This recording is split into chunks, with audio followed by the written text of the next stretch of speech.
stage, on stage with Jim and Tom. On stage with Jim and Tom. On stage with Jim and Tom. On stage with Jim and Tom. Tom and Jim. And Libby Cuffy. Hi.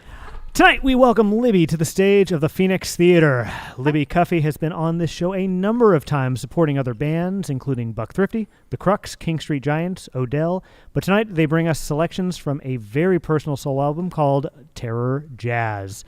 Right now we're going to get real with Libby about a lot of feelings. Real sad. And later they will play us some music. Please welcome back to the program the reigning champion of appearances on this show, Libby Cuffy. Libby Hi. Cuffy. 5 up. 5 out of 5. I'm super stoked on that. You first came on this show in the summer of 2016 with the King Street Giants. Oh, geez. Yeah, like 2 years ago. It is now the summer of 2018, and much has changed. Terror Jazz is the culmination of a lot for you. Mm-hmm. Could you please tell us about this album? So this album, EP, project, whatever you want to call it, is based off of just me processing a lot of negative and hurtful feelings that I've been inflicting upon myself, as well as like other situations that have arisen, like, you know, like bad relationships, or, you know, like the fire that happened with Sonoma County and all that. I like ever since that really happened, I just been feeling very unsure and didn't really know where to even begin, like with healing. And I needed something to do to kind of keep my brain busy, so I could, you know, maintain, so to speak, because I spent a lot of time just being inside and not doing much, and it was just kind of like rotting myself, you know, like telling myself like really bad things. And so I started trying to find a way to harness that into a project. So I wouldn't hurt myself. So I decided to find a way to harness the anger and the negativity that I was feeling and turn that into a musical project that could help me move forward with that by recording it and like sharing it with people. And then also maybe if other people are feeling similarly, maybe I can find some solace in some of that. You know, like I feel that shouting is necessary, and having like bottled up so many emotions in myself for so long, I've just kind of needed a way to let it all out. And this is kind of the culmination of that. Yeah. So you say inflicting upon yourself. Oh yeah. Just like I've got depression and anxiety, and I have really like a lot of low self-esteem stuff. So I find myself telling myself really negative things more often than not, and finding it hard to really accept the love that people give me. And that's a big thing I've been trying to deal with this past year, is just to tell myself that it's okay to be, and that I'm not in trouble for just walking around and being a person. Do you think there's like an issue of vulnerability with not letting someone love you? Oh yeah, hardcore, very much so. Being vulnerable frightens me, especially when you get to know somebody and you feel so much for them. And I don't know, for me, if I'm like with somebody, then I really want to do everything I can for them. But that turned into like me not taking care of myself, and that turned into just like bad habits and me talking like more negatively about myself. And yeah, just like, yeah, self-deprecation, no breathing.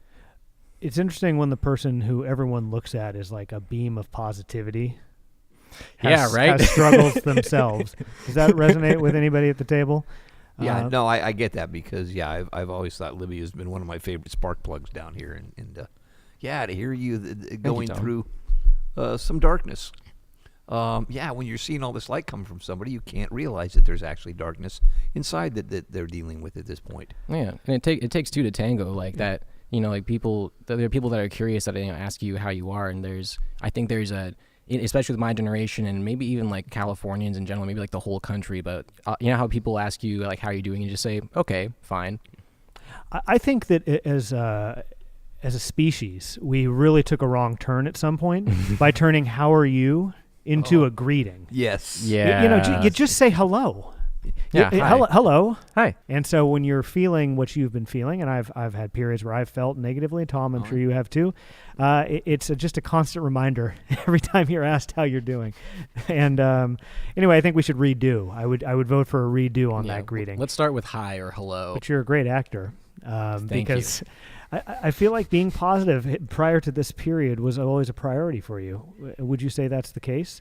Like putting forth the face? And if that was the case, why do you think that was? Just to make others comfortable? Yeah, I think I felt like I was on a path to specifically spread joy and spread goodwill, even if it meant that I would be feeling awful at the same time. And that wasn't the regenerative model for me, and I got so burnt out. What this has been sort of like a renovation of your just life, really. I mean, you're kind of stripping it down to the foundation, exploring how you are, how you feel, what you experience, and that's a painful process. Yeah, it doing a lot of doing critical self-thinking without being overly critical of yourself. In my scenario, and with many other people, I imagine, it's really difficult to turn off that voice that says, you're awful and you don't deserve to be around. But I think doing this whole making this into a musical project and finding a way to harness it has been really positive for me, because now I can share that in a way that's very comfortable for me. And if people are down to listen to it, they can. But then again, they don't have to. Funny story: I tried to play this at a bar with a friend of mine, and we totally got kicked out after 10 minutes. It was great.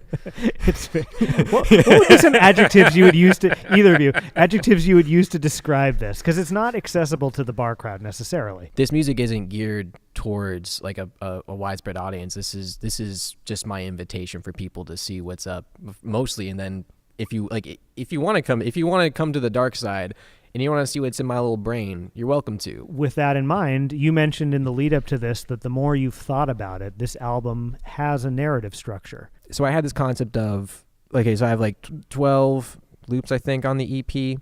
And then I wanted to have like 2 or 3 tracks that were kind of would emulate the sort of feel of like an 8-bit video game. So there's save point music, there's boss music, there's reprise, and there's a reprise, and then there's, after that's the final boss. So like, I think the narrative it's a lot of me processing, and like it's the narrative of me processing my emotions. The terror theme is the very beginning of it. This is what I'm addressing at the beginning of that.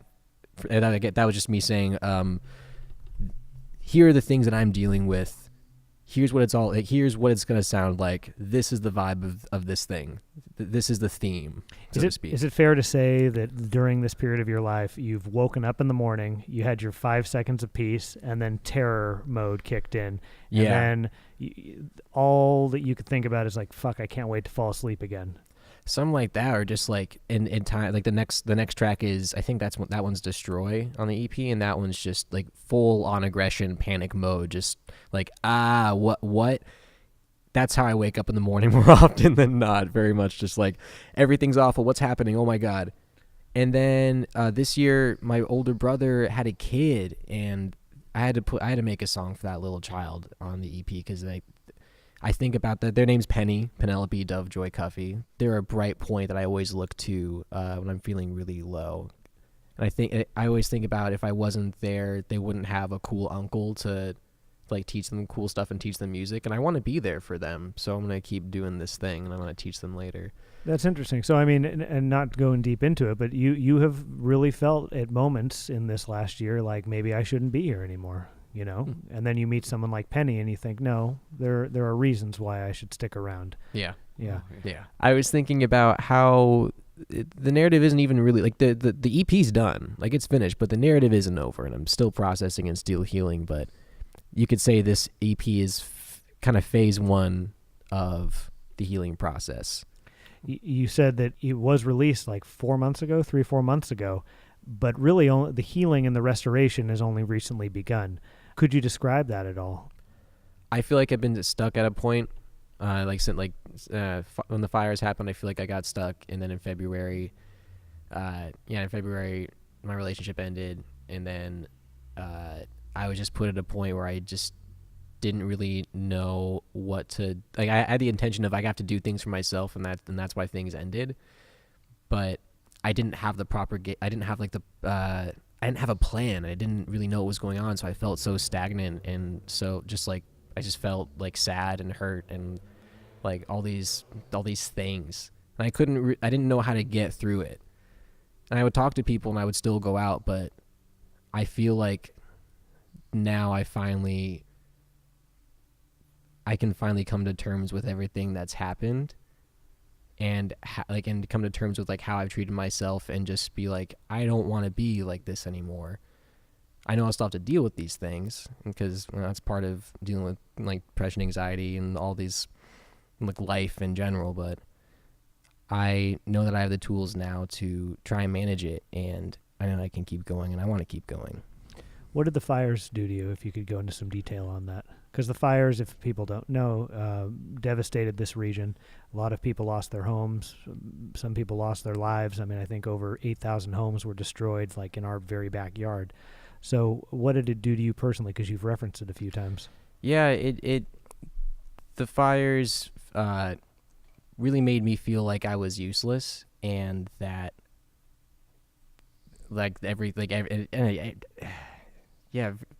very like sorrowful and despairy. Like I think morose is a good word to describe it. There's a lot of guilt that I feel, and there's a lot of feeling like I can't do anything, or wanting to help out where I can, but kind of feeling hopeless about it. I didn't lose my home or anything.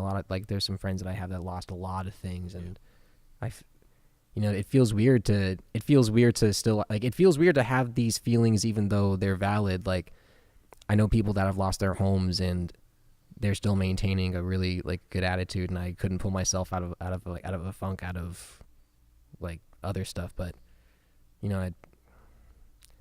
I think it's negative to try and compare problems sometimes, because then you don't really validate your own problems. You don't give yourself the space to really process it. It feels like between the fires and then the relationship, these two events really, excuse the phrase, like fucked with your sense of purpose. Mm-hmm. I mean, I've known you for a while now, and you've big on social issues, big on community, big on educating people. And you always seem to be like so sharp in terms of what you wanted to do and how you wanted to make your life look and the world look. And it seems like these events kind of upended that.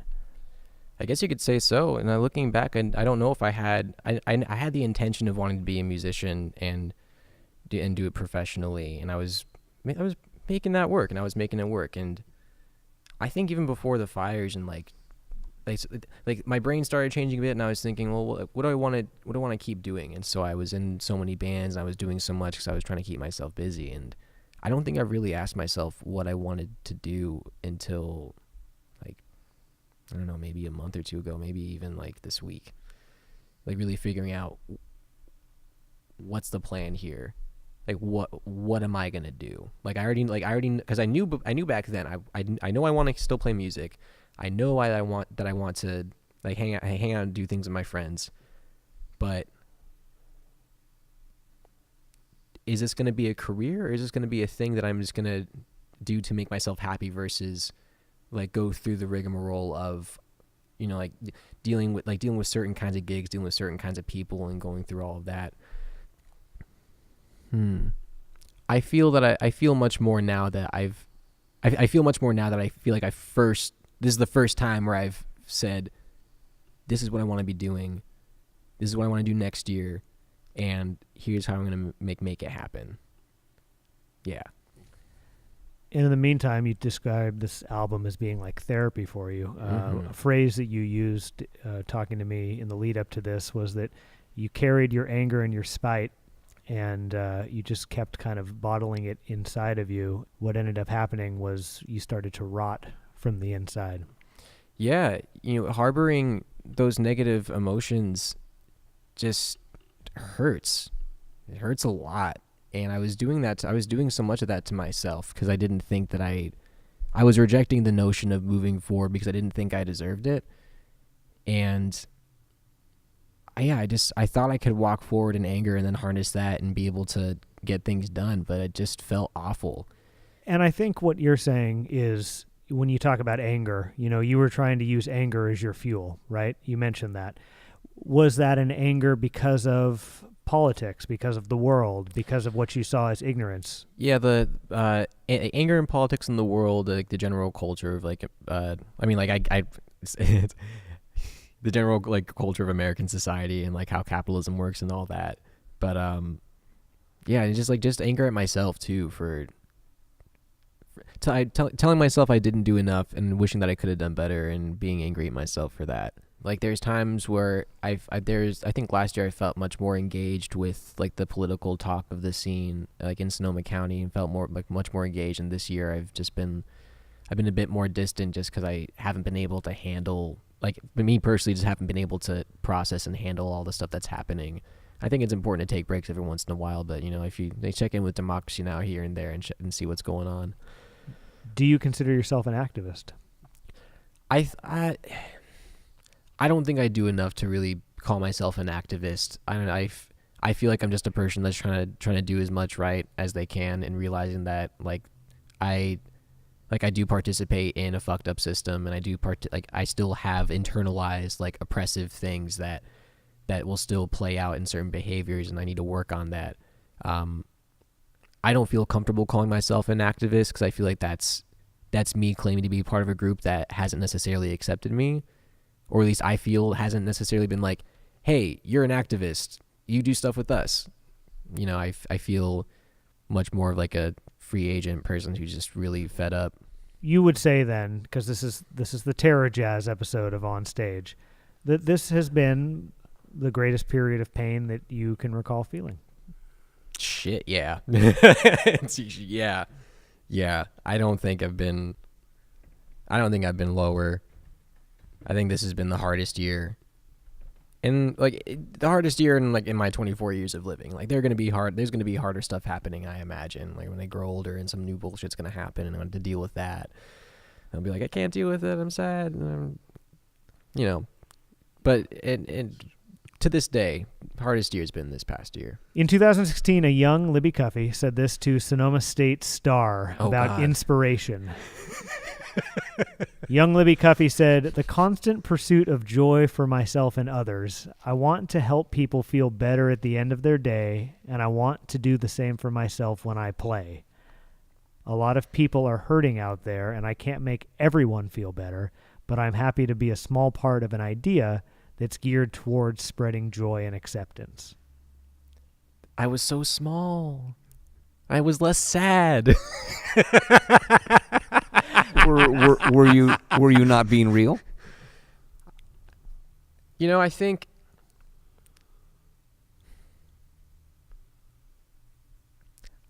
I don't think I wouldn't tell myself that I was being real, but I think at the end of the day I probably was being real. Yeah. I was more hopeful back then about stuff, and I was definitely thinking about trying to make it as a musician, and knowing how hard it would be, knowing the bullshit you'd have to go through and all that. I think that was that quote was kind of to be that was the first real statement where I was like, this is what I'm here for, and I do still feel that. It's actually really nice to hear that again after 2 years. Yeah, and you are partly there or there. I mean, you have been making a living playing music and staying in the music industry, haven't you? Mm-hmm. I'm doing music, and I actually have a part-time job in kind of in the music industry too, so that helps out at the same time. But why does it feel good to hear that quote again? If I went back, if I imagine myself going into like a completely blank space, like a time rift where I get to see my 15-year-old self, or like my 9-year-old self sometimes. And I like to think that teenager and that kid would be really fucking proud of me. So knowing that, and I think in maybe like a few more years, I could be like, oh, my 19, 20-year-old self was on the right path. Fucking up a lot, but on the right path. And that's really good to hear. I'm glad I laid an intention down that I can look back to.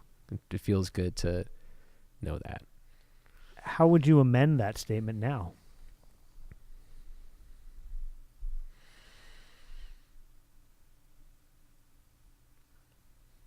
I don't know. I don't know if I would. I think if I were to add a clause, I'd say, and don't run yourself dry in the process, but make music that makes people feel better. Make music that is thought-provoking and makes people ask questions as to, like, to just make them think about themselves and make them think about the things they're dealing with and think about, like, why would this person make this kind of music? What are they rejecting? Or what do they love? You know, making that kind of stuff while also making them severely uncomfortable. But I know, thought-provoking music that gives insight and at the same time can deliver an experience, some kind of physical experience. I don't know what my music will do to people. I have a feeling some will be, like many people, be turned off by it. I imagine some people will find a lot of solace in it. But I think my agenda is to make music that feels good, that's thought-provoking, and sets forth a good intention. And acts out in that way too, not just setting an intention, but acting on that intention. I guess the music itself is the acting on that intention. What are you rejecting and what do you love?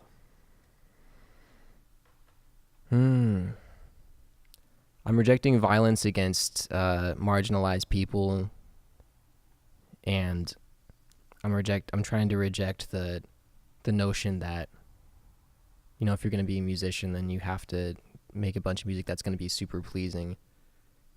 And rejecting, I don't know, I guess rejecting the notion that rejecting the idea that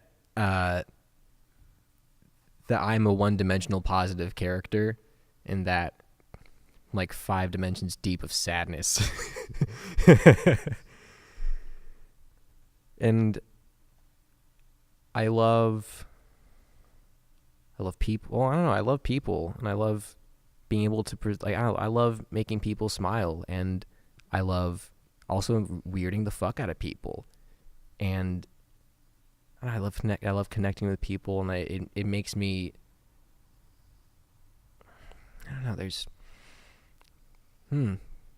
a lot of things I guess you could say, but I guess what it comes down to is I do love people, I do love connecting with people, however much I may fear it, and I love being able to share things with people.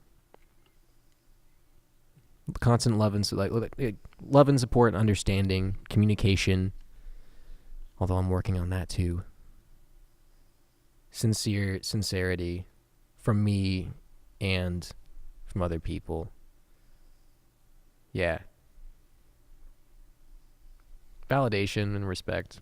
Other stuff. Just positive. I don't know. Just a bunch of positive stuff. Do you have any closing thoughts for Libby Coffee?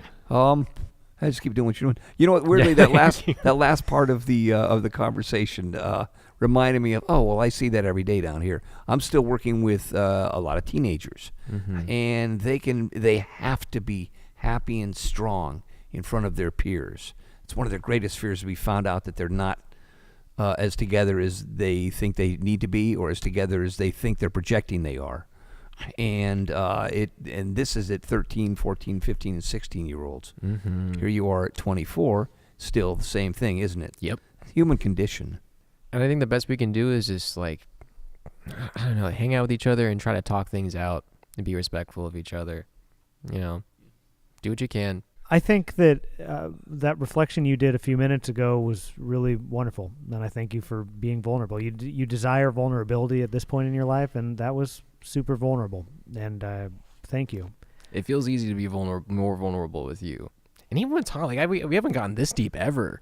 Oh, well. You're super chill to talk to. This is great. Yeah, this was an easy conversation. Well, you know, I mean, all I can say is it's been a great pleasure to become friends with you over the last 2 years. Our first real moment was as a part of this show when you were on with King Street Giants. And I've been looking forward to having you on tonight alone because you're just a wonderful person that brings a lot of light into my life personally. And I can't speak for Tom, but I bet he would say the same. Oh, yeah. I've been looking forward to this one. Terror Jazz. Terror Jazz. Terror Jazz is you channeling how wild and terrifying it can feel to be human. and it's been good to talk to you about it tonight. Oh yeah, looking forward to the 6th. And we say next month, and sixth appearance. And we say thanks for doing everything you're doing, and keep doing what you're doing. And IU, thank you. And now, I think that everybody should get ready for some terror jazz. I gotta suit up because a performance by Libby is up next. Thank you again for joining us. Yeah, thank you. Smooches.